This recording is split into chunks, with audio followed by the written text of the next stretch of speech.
Welcome to the Banker Lamp. Please enjoy the video. You start inside Outlook. Go to File, then Account Settings, then the Data Files tab. Once there, identify the PSD or OSD you want to remove and note its full path. Make sure you have administrator rights and that no other Outlook processes are running. If Outlook still runs, close it from Task Manager.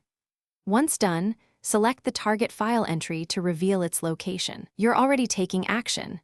Do not skip recording the path and confirming that the data file isn't the default delivery location. Next, change the default delivery location. If the file is currently set as default, Outlook won't let you delete the default file. Once switched, click Remove on the selected data file entry to detach it from Outlook. Close Outlook entirely and open File Explorer to the path you noted earlier. Right-click the PSD or OSD.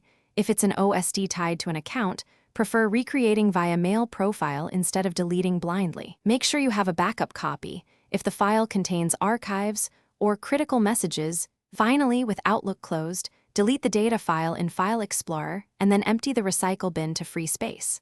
Once removed, reopen Outlook to confirm it starts cleanly and that folders and accounts behave normally. Make sure your current delivery location points to an active file.